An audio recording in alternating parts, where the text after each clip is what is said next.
Au verset 1er de Jean 10, Jésus dit: en vérité, je vous le dis, celui qui n'entre pas par la porte dans la bergerie, mais qui monte par ailleurs, est un voleur et un brigand.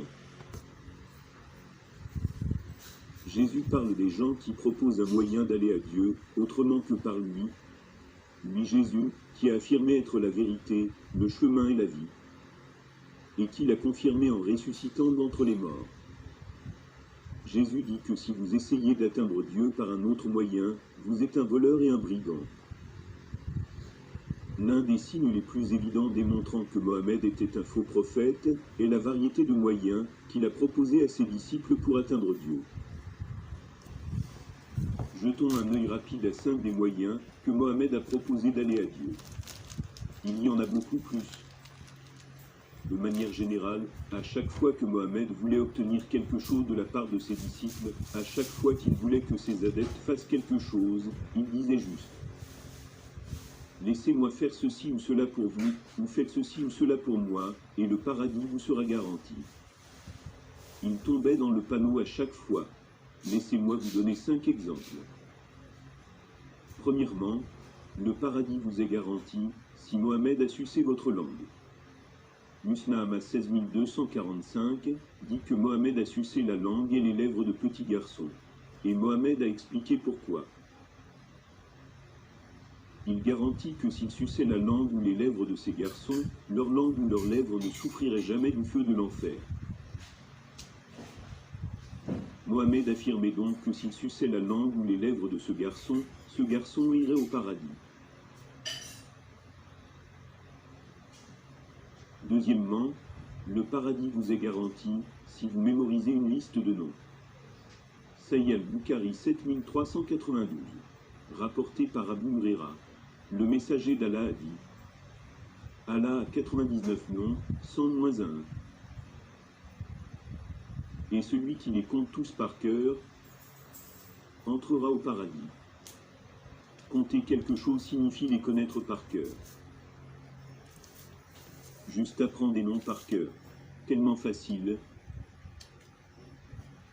Troisièmement, le paradis vous est garanti si vous mourrez en tuant des mécréants au nom d'Allah. Sahih al-Bukhari 2787. Allah garantit qu'il acceptera au paradis le moudjahidine qui lui est dévoué s'il est tué. Autrement, il le ramènera chez lui, sain et sauf, avec des récompenses et un butin de guerre. Notez que c'est la double garantie. Si vous tuez des mécréants au nom d'Allah, soit vous gagnez, soit vous perdez la vie. En gagnant, vous vous emparez du butin, ainsi que les femmes et les filles qui deviennent vos esclaves sexuels. Si vous perdez, vous allez au paradis, où vous y trouverez beaucoup de vierges. Vous gagnez à tous les coups. Mohammed comprenait réellement son auditoire, n'est-ce pas? En aparté, à chaque fois qu'un musulman était fait prisonnier, il n'était ni tué, ni sain et sauf chez lui, avec un butin et des récompenses. Pourtant, Allah ne lui a promis que ces 2 seules options. Soit tu es tué, ou soit de retour sain et sauf avec récompense et butin de guerre. Ainsi, chaque fois qu'un musulman est fait prisonnier, il est la preuve que Mohammed n'était qu'un menteur, donnant de fausses garanties. Quatrièmement, le paradis vous est garanti si vous réservez vos parties intimes, non pas pour Allah, mais pour Mohammed. Sahih al-Bukhari 6807. Sahl bin Sa'd rapporté. Le prophète a dit: quiconque me réserve la chasteté de ce qui se trouve entre ses jambes, ses parties intimes, et entre ses mâchoires, sa bouche, sa langue, je lui garantis le paradis. Mohammed n'a pas mentionné la chasteté d'eux. C'est le traducteur qui l'a ajouté pour rendre tout ça moins dégoûtant. Mohammed a juste dit: quiconque me réserve ce qui est entre ses jambes et ce qui est entre ses mâchoires, je lui garantis l'accès au paradis. Quoi que vous pensez qu'il ait voulu dire par là, c'est une autre voie vers le paradis. Cinquièmement, le paradis vous est garanti, car les Juifs et les chrétiens prendront votre place en enfer. Il n'y a pas une civilisation qui donne leurs animaux, que disent des êtres vivants. Pas une civilisation à la surface de la terre, mais une civilisation. S'il est malade, il faut le soigner. Parce que justement, pour revenir à la dernière chose que vous avez dit, il n'y a pas une religion. Je dis même, il n'y a pas une civilisation qui donne le droit des animaux comme en islam. Il n'y a pas. Il n'y a pas de religion. Hein. Il n'y a pas une civilisation à la surface de la terre, même sous la terre. Soyez tous salués dans le puissant nom de notre Seigneur Jésus. Comme je le dis toujours, c'est le nom qui a été donné au-dessus de tout nom. Et ce n'est qu'à ce nom qu'un homme peut être sauvé. Alors si vous espérez être sauvé, si vous pensez qu'après la mort, il y a une seconde vie, si vous croyez qu'il y a un paradis après cette mort, après cette vie, alors sachez qu'il n'y a qu'en Jésus que cette vie est possible. Si vous croyez en Jésus, vous avez déjà cette vie et vous êtes sûr d'être sauvé. Étant vivant, vous êtes déjà sauvé. Vous n'attendrez pas le jour de la mort ou le jour de la résurrection. Alors, avant le jour de la résurrection, vous êtes déjà sauvé et vous jugerez les peuples mécréants, les peuples injustes avec Jésus. Vous serez à la droite du Père avec le Fils pour juger les peuples de la terre qui ont mécru et qui n'ont pas cru. Alors, bien-aimé en Jésus, j'aimerais vous parler de quelque chose aujourd'hui. Alors, il y a quelqu'un, un musulman. Il y a un groupe de musulmans qui sèment le mensonge partout. Soi-disant, Muhammad, il n'y a pas une religion dans la terre, dans l'univers, il dit même dans les cieux, qui respecte les animaux et la nature plus que l'islam. Ouais, vous avez bien entendu. Il dit avec ses propres propos et avec assurance du mensonge qu'il n'y a pas une religion dans la terre, sur la terre, dans l'univers et partout et dans les cieux qui respecte les droits des animaux et des végétaux comme l'islam. Voilà les vrais musulmans. Ça veut dire qu'ils sortent préparés pour mentir. La taquilla vit dans leur sang. C'est des menteurs. Ils sont menteurs comme leur père depuis le commencement. Ils sont des grands menteurs. Ils sont revêtus du mensonge. Pourquoi? Parce que lui-même, les dieux, il les a appris à mentir. Comment quelqu'un peut dire à Marie que mange, réjouis-toi et que tes yeux se réjouissent? Si tu sors d'ici et que tu vois un d'entre les humains, dis-lui que tu as voué un jeûne à ton Seigneur. Marie, quand les douleurs de l'enfantement la menacent sous le tronc de manguier, elle dit: malheur à moi si que je fusse morte avant ces jours et que je fusse oublié. En même temps aussi, comme elle se lamentait comme ça, voilà, lui, le Dieu là, il apparaît sous ses jambes. Sous les jambes, parce qu'il ne pourrait pas apparaître devant elle. Non, il faut qu'il apparaisse sous les jambes. Un Dieu pervers. Alors il dit: Marie, calme-toi, ça va aller. Regarde à côté de toi, il y a un coup d'eau. En même temps aussi, il dit: regarde le tronc de palmier qui est là. Secoue-toi le tronc de palmier là. Les dattes fraîches vont tomber. Maintenant, quand ça tombe là, mange ça. Bois de l'eau aussi. Et que tes yeux se réjouissent. Et que si tu sors d'ici, dès que tu vas voir un homme, dis-lui que tu as fait un jeûne pour moi. Ça veut dire qu'un Dieu qui a commencé à mentir et à prendre à ses adeptes, à ses fidèles, à son peuple, à mentir, c'est une continuité de mensonges. Voilà pourquoi aujourd'hui nous vivons dans ça. Et nous sommes là. À chaque fois qu'ils vont s'aimer la mort quelque part, nous venons déraciner la mort pour s'aimer la vie. Ce menteur, il dit que c'est la religion qui respecte plus le droit des animaux. Quand vous coupez les coups des moutons, pour dire que vous allez vous libérer de vos péchés pervers là, c'est le respect des animaux. Quand tu tues un mouton, ce mouton t'a fait quoi? Quand tu le tues, tu coupes ça. Oh non, nous on ne tue pas n'importe comment. On coupe ça, on coupe rapidement la gorge. Donc quand tu coupes rapidement la gorge, tu ne tues pas. Celui qui coupe la gorge doucement là, et toi qui coupes rapidement, la différence est où? C'est pas le meurtre.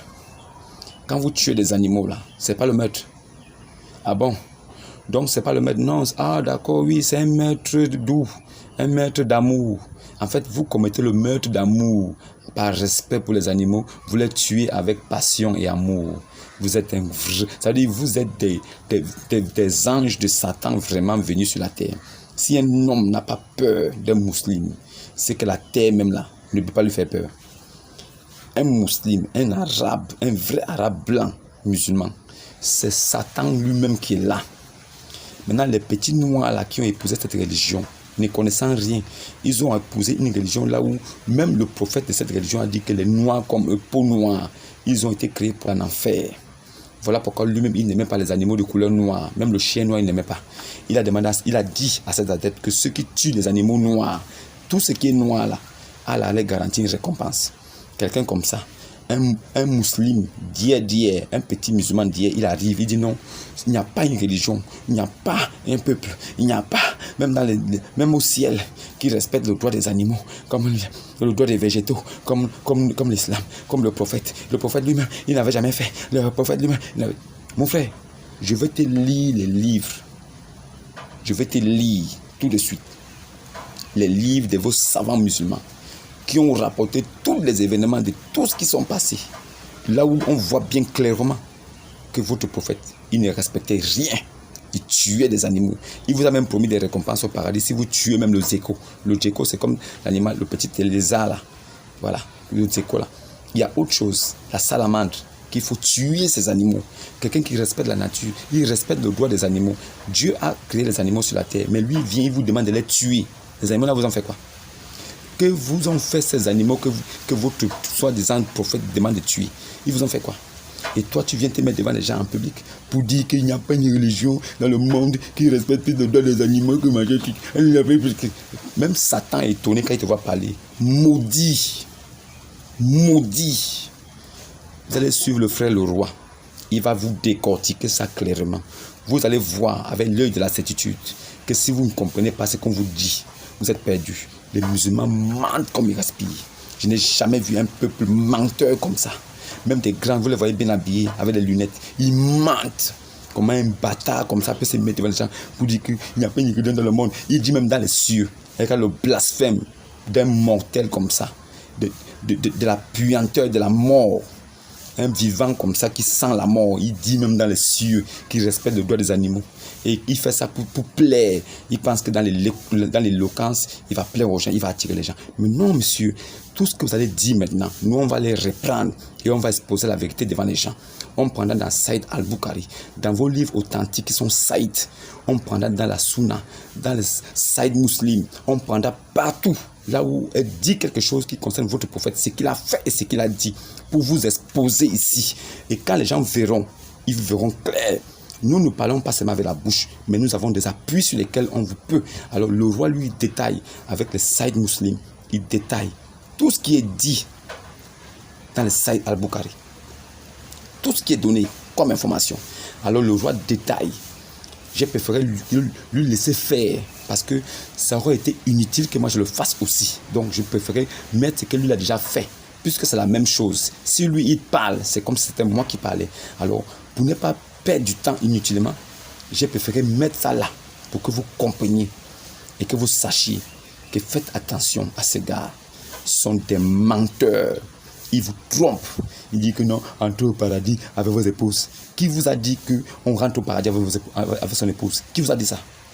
Qui vous a dit que le paradis c'est une affaire familiale? Qui vous a dit que le paradis c'est un planning familial? Qu'on rentre avec les enfants? Attends, si vous rentrez avec vos épouses, vous laissez les enfants où? Oui, il n'y a aucun verset biblique qui dit que les chrétiens entrent au paradis. Mais nous les musulmans, nous avons un verset qui dit que musulmans entrent au paradis, vous et vos épouses. Et les enfants? Et les enfants? Je vous ai toujours dit que je suis plus intelligent que Allah. C'est moi qui vous dis ça. Vous ne pouvez pas entrer au paradis, vous et vos épouses, et vous laissez les enfants dehors. Moi, je vais vous faire rentrer vos enfants avec vous. Donc, je complète votre sourate. Vous avez la meilleure sourate, le meilleur verset qui dit que vous, les musulmans, vous allez aller au paradis. Rentrez au paradis, vous et vos épouses et vos enfants. Vous y serez fêtés. Voilà, ça c'est mieux. Rentrez au paradis, vous et vos épouses. Maintenant, comme paradis n'existe pas dans le Coran authentique, rentrez au jardin où coulent les ruisseaux, vous et vos épouses et vos enfants. Rentrez au paradis, là où coulent les ruisseaux, vous et vos épouses et vos enfants. Parce que je ne laisse pas les enfants dehors. Les enfants vous suivent. Voilà un paradis, là où tout le monde va suivre. Ça veut dire que papa rentre, la maman suit, les enfants suivent.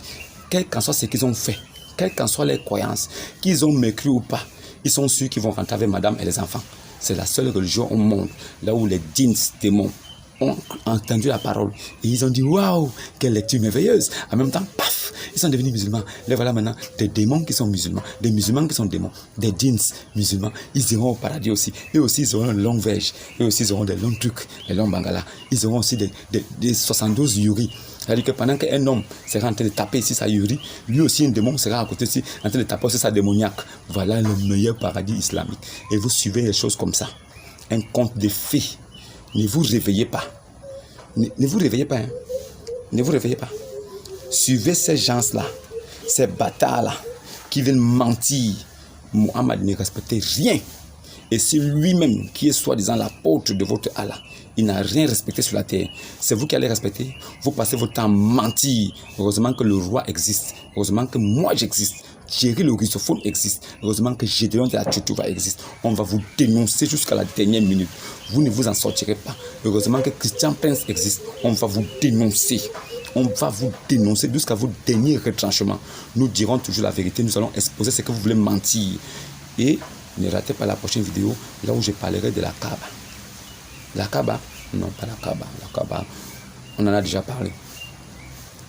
La vallée de la Baka. La vallée de la Baka. Alors, dans cette petite vidéo, vous verrez le frère Salomon, comment est-ce qu'il a appelé ce gars que vous appelez Ismaël Aka, pour lui parler de la vallée de la Baka. Et vous allez comprendre la réponse de ce gars. Vous allez comprendre que c'est un grand menteur. Alors, comme j'ai trop d'envie ce soir, je ne peux m'en empêcher de faire une troisième vidéo où je parlerai d'Ismaël Aka et d'Alexandre Salomon sur son affaire de la Baka, vallée de la Baka. Vous allez voir que c'est un menteur.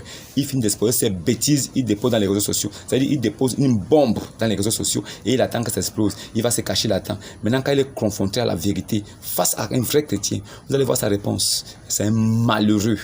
Vous qui le suivez là, vous allez lire. C'est un voyou. Shalom et à demain. Il faut le soigner. Parce que justement, pour revenir à la dernière chose que vous avez dit, il n'y a pas une religion. Je dis même, il n'y a pas une civilisation qui donne le droit des animaux comme en islam. Il n'y a pas. Je dis bien, il n'y a pas de religion. Hein. Il n'y a pas une civilisation à la surface de la terre, même sous la terre. Vous voyez, il dit qu'il n'y a pas une civilisation qui donne le droit des animaux, comme en islam. C'est comme si en islam, on respecte les animaux, on respecte la nature, on respecte les arbres. Il va dire que Mohamed, lui aussi, il n'avait pas coupé les arbres, il se courbait aussi. Je vais vous montrer, ce sont des comédiens, tous ces gens ici. Alors, les gens qui étaient là, s'ils avaient cette connaissance que je donne ici, ils allaient défenestrer ces deux comédiens. Suivez ce qu'il dit. Même dans les cieux, qui donnent le droit des animaux, même, que disent, des êtres vivants, en général, animaux comme végétaux, ce qu'on voit comme ce qu'on ne voit pas. Même les microbes, il n'y a pas une civilisation qui donne leurs droits comme en islam. Parce que Mohamed alayhi salatu wa salam, il a interdit même de couper une branche. Vous suivez? Il dit que Mohamed interdit de couper une branche. Mais lui, il avait coupé tous les arbres. Il a même brûlé des arbres de ses ennemis, des gens qui avaient refusé de l'accepter comme prophète. Même les microbes, il n'y a pas une civilisation qui donne leurs droits comme en islam. Parce que Mohamed alayhi salatu wa salam, il a interdit même de couper une branche. Une feuille, à moins que ça cause un tort. Il passait, du cas d'Abdallah ibn Umar, le fils d'un des califes, qui est un compagnon, un grand savant en islam. Lorsque le prophète alayhi salatu wa salam, il passait d'un endroit, il y avait une branche. Il pouvait bien soulever la branche, mais il s'abaissait pour passer. Quand il passait, pour ne pas gêner la branche, ou bien en poussant, ça va gâter quelque chose, il s'abaissait. Parce que la branche était au niveau où les humains passent. Il s'abaissait à chaque fois pour passer. Mais Abdallah ibn Umar, radiallahu anhu, après le départ du prophète alayhi salatu wa salam, quand il passe de cet endroit-là, lui aussi s'abaisse. À un moment, l'arbre ne donnait plus de fruits à ce que la branche même disparaisse. Mais lui, quand il passait, il s'abaissait. Pour montrer à quel point le prophète a tellement insisté sur le fait de donner le droit de ces êtres vivants qui sont les végétaux et même les animaux. Là. Donc, vous voyez, il a dit que Mohamed il respectait les arbres, tout ça, les animaux. C'est un menteur. Ils sont des petits menteurs. Alors, il faut les défenestrer. Tout ce qu'il raconte là, il s'est courbé. Il faut demander, donnez-nous la preuve, c'est écrit où? On va voir ce que Mohamed faisait et comment est-ce qu'il traitait les animaux. Nous allons voir. Ces gens sont des comédiens. C'est pour cela qu'ils ne veulent pas me débattre. Hein. Ils me fuient Oh, tout ça, tu n'as pas mon niveau, blablabla. Bla, bla, bla. Ce sont des comédiens. Ce sont des comédiens. Tu vois ce que Muhammad disait. Alléluia. Ah, on a dit ceci. Là, c'est le livre de l'agriculture. Hein? Muhammad n'aimait pas d'abord l'agriculture. Il avait dit que tous les gens qui font l'agriculture sont maudits. Il avait dit ça. Il y a plusieurs hadiths. Ça, c'est le Sahih Bukhari numéro 26. On dit ceci. D'après Abdallah, le prophète a fait brûler les palmiers dattiers de la tribu de Bani à Nadir et les abattre à un endroit appelé Al-Bouaïra. Il a brûlé les palmiers de ces gens ici, Bani Nadir, puisqu'ils avaient refusé Muhammad comme prophète. Il a coupé les arbres, il a brûlé. Pourquoi? Et puis ce monsieur ici nous dit que Muhammad respectait la nature. Est-ce qu'il a respecté ici? Muhammad a coupé ça. Il a coupé ça. Hein? Écoutez, Muhammad n'aimait pas l'agriculture. Hein? Muhammad n'aimait pas l'agriculture. Il n'aimait pas ça. Il a interdit aux musulmans de faire l'agriculture. Hein? Écoutez ce qu'il a dit. Ça, c'est Sahih Bukhari. C'est le livre toujours dans l'agriculture. Il dit ceci. Sahih Bukhari. Il y a plusieurs hadiths. Sahih Bukhari numéro 23-21. Abu Umama Bali a dit, j'ai vu du matériel agricole et j'ai entendu le prophète dire, il n'y a pas de maison dans laquelle ces équipements entrent sans que Allah ne cause l'humiliation d'entrer. Il dit que si vous faites entrer les instruments de l'agriculture dans votre maison, Allah va vous humilier cette maison. C'est écrit là. Il y a plusieurs hadiths. Plusieurs hadiths. Hein? Il y a plusieurs hadiths. Là où Muhammad a interdit, il a interdit aux musulmans de faire de l'agriculture, que Allah allait vous humilier. Allah allait humilier cette maison-là. Il n'aimait pas ça. Voyez tous ces hadiths ici. C'est tellement beaucoup. Muhammad a dit que si vous faites entrer les instruments, hein, ici, Allah allait humilier cette maison. Il y a plusieurs hadiths qui parlent de ça. Il y a plusieurs hadiths qui parlent de ça. Il ne faut pas faire ça. Attendez, il y a plusieurs hadiths qui parlent que Muhammad a interdit aux musulmans de faire l'agriculture. Il a dit que Allah allait humilier chaque maison qui était en train de faire ça.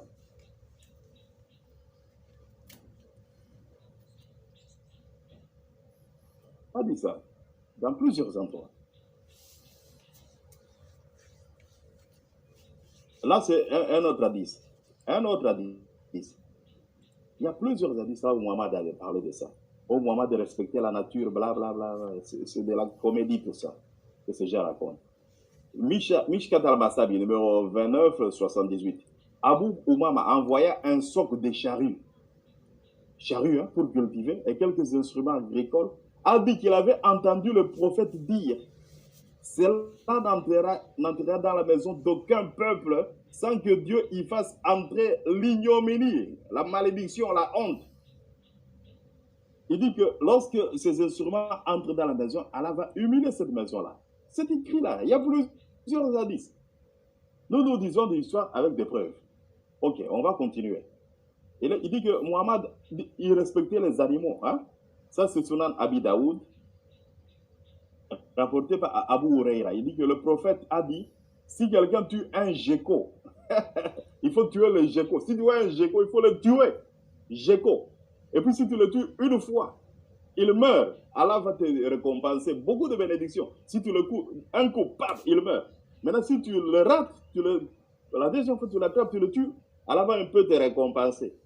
Si tu le rates deux fois, la troisième fois tu le tues, Allah va peut-être te récompenser. Mais il faut le tuer. Si tu vois un gecko, il faut le tuer. Si quelqu'un tue un gecko, du premier coup, tel est le nombre de bonnes actions qui seront enregistrées pour lui. S'il tue du second coup, quel est le nombre des actions qui seront enregistrées? S'il tue du troisième coup, on lui enregistrera tel nombre de coups. Donc, Mohamed a dit qu'il faut tuer quoi? Les geckos. Qu'est-ce que les geckos ont fait à Mohamed? Hein? Il a dit que si quelqu'un tue un gecko, il faut tuer les geckos. Mohamed a dit ça. Il y a plusieurs hadiths. Saïd Bouhari numéro 33, 59. Le messager d'Allah a ordonné que la salamandre soit tuée. On doit tuer la salamandre. Salamandre, c'est quoi? Attendez, je vais vous montrer l'image de salamandre. Un animal qui est comme attendez, les images de salamandre. Moi, on m'a dit qu'il faut tuer ceci. Qu'est-ce que cet animal a fait? Qu'est-ce que cet animal a fait à Muhammad? C'est comme un gecko. Hein? C'est comme un gecko. Cet animal ici. Muhammad dit qu'il faut tuer cet animal. Pourquoi? Cet animal ici, c'est comme un lézard. Hein? Quelque chose de reptile, hein? Enfin, des reptiles, quoi. Muhammad a dit ceci.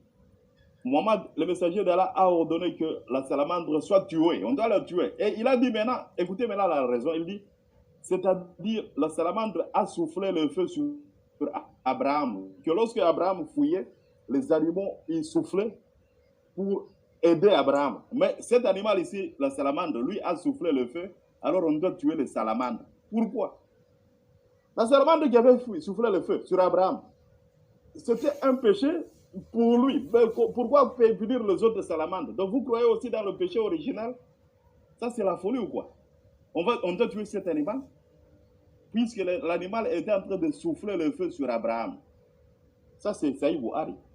Un hadith authentique. C'est de la folie. On continue. Il dit ceci.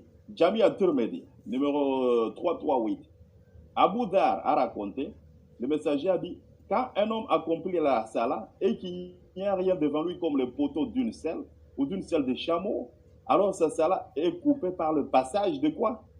Un chien noir, une femme et un âne.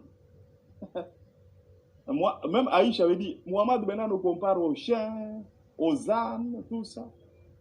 Il dit que le chien noir, il faut tuer le chien noir.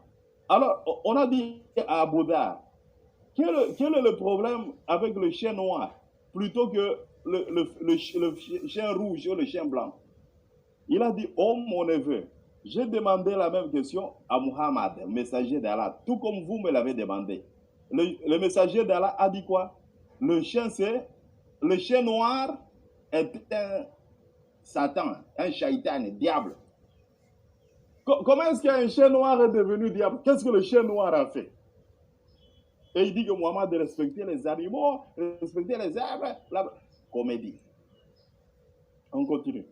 Sunan Ibn Majah, 32 de 10, il dit, il a été rapporté qu'à Bouddha, j'ai interrogé le prophète d'Allah au sujet du chien tout noir. Il a dit, Muhammad a dit, le chien noir c'est un diable. Du chien tout noir, il a dit, c'est un diable.